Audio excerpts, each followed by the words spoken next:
नमस्कार, मैं महेश चंद्र शर्मा दोबारा से फिर एक नया मुद्दा लेके आए हैं। इसको हम नया न कहेंगे क्योंकि हमने 5 सितंबर को डॉक्टर राज खरे साहब से इंटरव्यू किया था। 5 सितंबर का मतलब हो गया कि अक्टूबर, नवंबर, दिसंबर, 5 दिसंबर आने वाला है। लगभग 3 महीने हो गए हैं और राइजिंग राजस्थान के नाम पे 9, 10, 11 दिसंबर को इन्वेस्टर मीट हो रही है, जिसमें एनआरआई लोगों को आमंत्रित किया जा रहा है कि राजस्थान आप आइए और यहाँ इन्वेस्ट कीजिए।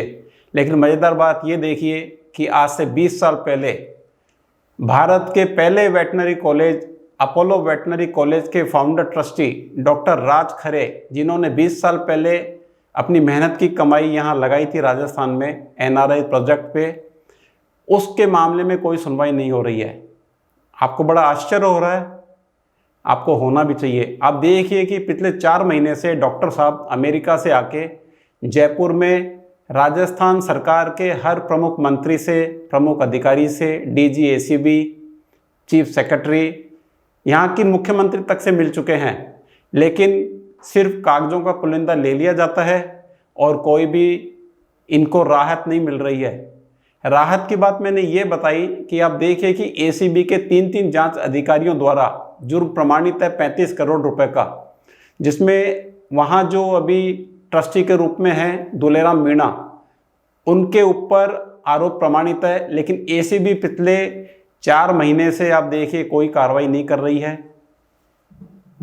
उसी तरह मुख्यमंत्री से ये मिल चुके हैं कि कार्रवाई की जाए। और मज़ेदार बात यह है कि मुख्यमंत्री तक इनको लेके गए डॉक्टर किरोड़ीलाल मीणा, जो कि वर्तमान में इस सरकार में मंत्री हैं, और उस समय गृह राज्य मंत्री मैडम साहब भी थे, लेकिन कागज़ों का पुलिंदा ले लिया गया और मुख्यमंत्री जी ने वो कागज़ों का पुलिंदा अपने आईजी सिक्योरिटी गौरव श्रीवास्तव को दे दिया, लेकिन अभी तक कोई भी उस पर निर्णय नहीं हुआ है। तो आइए हम दोबारा से डॉक्टर साहब से बातचीत करते हैं, समझते हैं कि उनका पिछले 4 महीने में क्या अनुभव रहा जयपुर में, और राजस्थान की जो प्रशासनिक मशीनरी है और सत्ता पे जो काबिज लोग हैं उनके साथ उनका क्या अनुभव रहा। डॉक्टर साहब नमस्कार। नमस्कार। डॉक्टर साहब, हमने 5 सितंबर को आपका इंटरव्यू किया था इसी स्टूडियो में, गोल्डन हिंद चैनल का जो ये स्टूडियो है, और आपसे इस सारे मामले को हमने समझा था।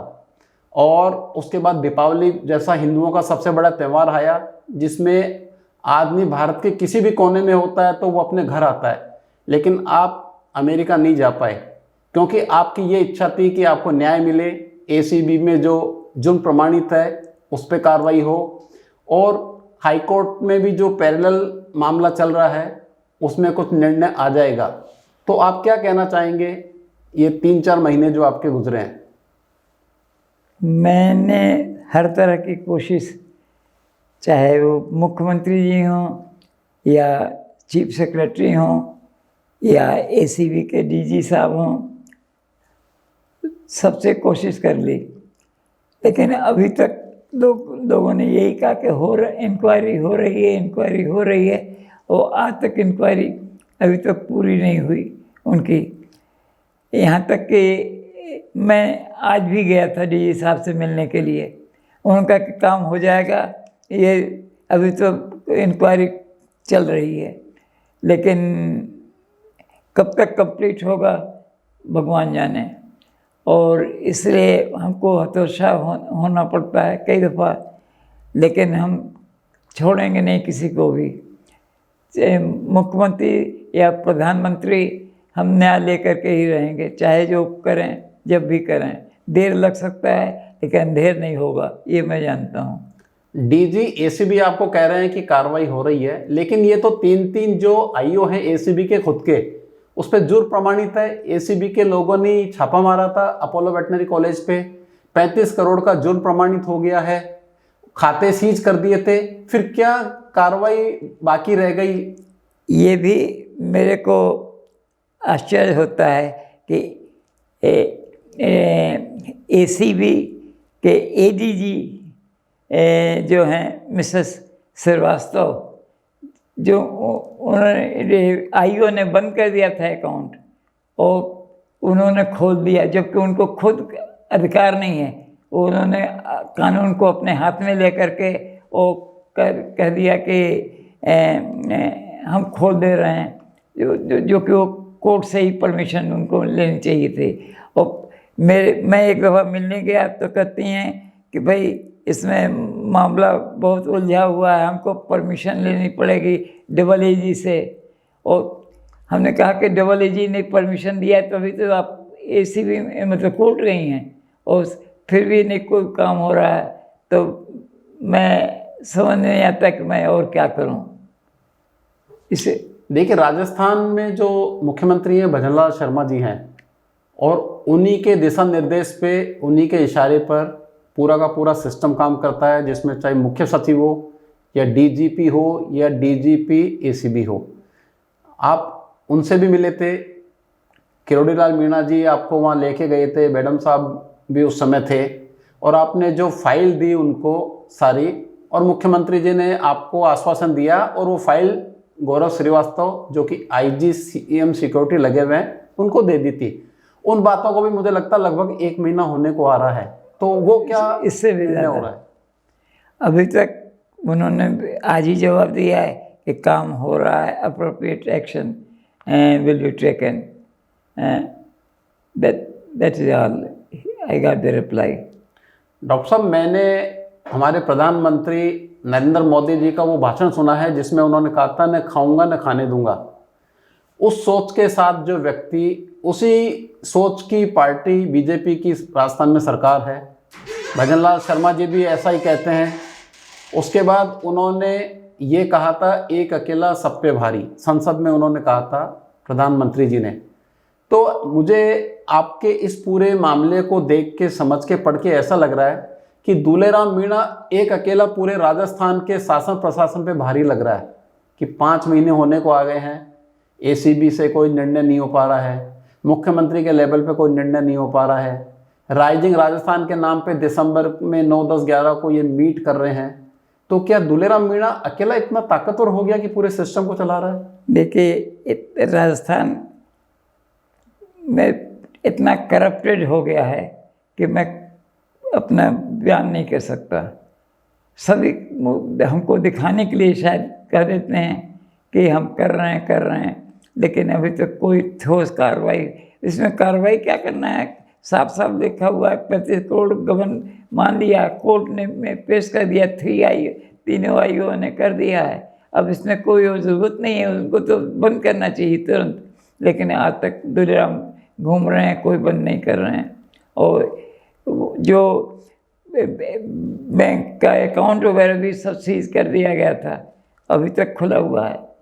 और एडमिशन जो होकर वो मनमानी अपने आप कर रहे हैं। हमने सिर्फ राजस्थान के इस बच्चों के लिए किया था, इसमें राजस्थान का तो कोई बहुत ही कम कोई होगा जो कि इसमें एडमिशन होता है। बाकी सारे के सारे राजूवास एडमिशन कर रहा है। हमने कहा था कि सेंट्रलाइज होनी चाहिए, लेकिन सेंट्रलाइज न होकर के सारा एडमिशन यहाँ से होके जा रहा है। डीन साहब उस पर दस्तखत कर देते हैं और नाम के लिए दूलेराम इंटरव्यू करते हैं। उन्होंने कमेटी बना रखी है, लेकिन कमेटी में नाम के लिए कमेटी है, कमेटी में मैं भी हूँ, लेकिन मेरे को बिना बताए हुए मैं ट्रस्टी हूँ, फाउंडर ट्रस्टी हूँ। लेकिन हाई कोर्ट का ऑर्डर भी है कि जब भी कोई एडमिशन वगैरह हो तो इनको हमेशा या ट्रस्ट की मीटिंग हो तो उसे बुलाया जाए, लेकिन कभी आज तक बुलाए नहीं। तो ये तो एक तरह से कंटेम हो गया। कंटेम्प्ट ऑफ कोर्ट है, इसमें कोई शक नहीं। लेकिन इसमें पैसा तो मेरी जेब से खर्च होगा ना। वकीलों का पैसा तो मुफ्त काम करेंगे नहीं वकील लोग, कोर्ट का पैसा खर्च होगा। मैं अपना पैसा जो कुछ था खर्च कर चुका, अब हमारे पास तो कोई मुफ्त का, तो दूलेराम मीणा सारा पैसा निकाल करके तो अपोलो का वो उसमें खर्च कर रहे हैं, वो वकीलों को दे रहे हैं। डॉक्टर साहब, मुख्यमंत्री और उनके कैबिनेट, कई मंत्री, कई अधिकारी पूरे दुनिया में घूम रहे हैं और घूम रहे थे कि यहाँ इन्वेस्ट कीजिए। राइजिंग राजस्थान के नाम से 9, 10, 11 दिसंबर को जो कार्यक्रम कर रहे हैं, तो इस माहौल में राजस्थान में कोई NRI कैसे इन्वेस्ट करेगा? तो अब करना चाहें तो हम 100 करोड़ तो हम खुद खर्च कर सकते हैं अकेले। अच्छा अच्छा।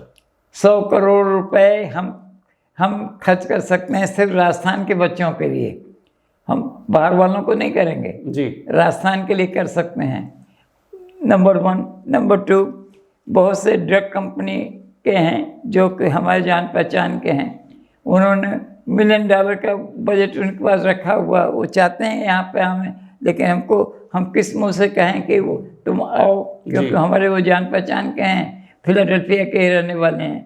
तो हमको डर लगता है कि हमें हमारी तरफ से वो भी फंस जाएँ, तो इसलिए रुका हुआ है। अगर कहें तो वो ड्रग $1 मिलियन का जो ड्रग प्लांट है वो यहीं पे फौरन हो सकता है। तो आप ये कहना चाहते हैं कि इतना अच्छा अनुभव आपके साथ नहीं हुआ, उसके बाद भी आप राजस्थान में 100 करोड़ का इन्वेस्टमेंट कर सकते हैं अगर सरकार निर्णय ले तुरंत और इस मामले को सॉर्ट आउट करे। हाँ, मानी बात है। हमको खाने के लिए चाहिए नहीं। हमारे 3 बच्चे हैं, they are very well off. उनको पैसे की ज़रूरत नहीं है, मेरे को पैसे की ज़रूरत नहीं है, क्योंकि मेरे पास पैसा खुद का अपना है खाने भर के लिए। देखिए मुख्यमंत्री जी, इस कार्यक्रम के माध्यम से मैं ये बात आप तक पहुंचाना चाहता हूं कि 20 साल पहले जो विजनरी एनआरआई डॉक्टर राज खरे ने भारत का पहला वेटनरी कॉलेज शुरू किया था, आज भी वो 100 करोड़ रुपए राजस्थान के में इन्वेस्ट करना चाहते हैं कि यहाँ के युवाओं को रोजगार मिले। अब निर्णय आपके ऊपर है कि आप ये कितनी जल्दी मामला सुलझाते हैं, डॉक्टर राज खरे को न्याय देते हैं। एसीबी द्वारा जो 3 जांच हो चुकी है जुर्म प्रमाणित वाली, उसमें दुलाराम मीणा पर कब कार्रवाई करते हैं, और भारत की जनता को, राजस्थान की जनता को और एनआरआई लोगों को आप ये मैसेज दे सकते हैं कि उसी पार्टी की सरकार के आप मुख्यमंत्री हैं जिसका प्रधानमंत्री संसद में और सार्वजनिक भाषण में कई बार कह चुका है कि न खाऊंगा न खाने दूंगा। डॉक्टर साहब, हम चाहते हैं कि आपको जल्दी से जल्दी न्याय मिले, और हम तो ये चाहते हैं कि जो एनआरआई ये जो कार्यक्रम हो रहा है राइजिंग राजस्थान के नाम से, उससे पहले निर्णय हो जाए। वो तो बहुत अच्छा है, नहीं तो हम उस दिन धरना देने जा रहे हैं। अच्छा, आप धरना दे रहे हैं? हम धरना देंगे क्योंकि हम परेशान हो चुके, कोई सुनने वाला नहीं है। वो सब लटकाए हुए हैं और पैसा दूरराम खा रहे हैं, तो दूरराम को क्यों नहीं अरेस्ट किया जा रहा है जब 3 जांच हो चुकी है? हमको गौरव से इस वास्ते नहीं कह दिया कि ऑडिट होनी। ऑडिट किस बात की? ऑडिट इसमें कोई ज़रूरत ही नहीं है। तो सब उन्हीं के एडिशनल एसपी रैंक के 3 आईओ ने जांच कर ली है, तो तीनों ने कहा कि हाँ गबन हुआ है, तो इससे ज़्यादा, और कोर्ट में पेश कर दिया है, तो इससे ज़्यादा और क्या चाहिए? ऑडिट होने की कोई ज़रूरत नहीं है। गबन हुआ है, तुरंत एंटी करप्शन डिपार्टमेंट अरेस्ट करे। डॉक्टर साहब, जो आपको मुख्यमंत्री से मिलाने लेके गए इस सरकार में मंत्री डॉक्टर किरोड़ीलाल मीणा जी, उन्होंने पिछले 5 साल कांग्रेस की अशोक गहलोत सरकार के समय हर मुद्दे पर धरना दिया, चाहे थाना हो, चाहे मुख्यमंत्री का आवास हो, और किसी कार्यालय का हो। तो आप भी जैसे कह रहे हैं कि आप धरना देंगे, राइजिंग राजस्थान 9, 10, 11 को जो हो रहा है उससे आप अपनी पीड़ा भी दिखाएंगे, और एनआरआई लोगों को ये बात भी बताएंगे कि जब आपके इंटरेस्ट ही यहाँ पे सेफ गार्ड नहीं है, आपको न्याय नहीं मिल रहा है, तो वो यहाँ पे इन्वेस्टमेंट कर रहे हैं तो किस तरीके से क्यों कर रहे हैं, ये आप कहना चाहते हैं? हाँ बिल्कुल, यही हम कहेंगे। भाई हमारा पैसा फंसा हुआ है, जब हमने कर दिया तो आप लोग भी इसी तरह से अपना वेस्ट करोगे। और अगर मैं चाहता हूँ कि ऐसी नौबत ना आवे, इसलिए मैंने भजनलाल मुख्यमंत्री जी से मैं निवेदन करता हूँ कि फ़ौरन इस बात का संज्ञान लें और लेकर के 48 आवर्स के अंदर डिसाइड कर दें, इसी महीने में।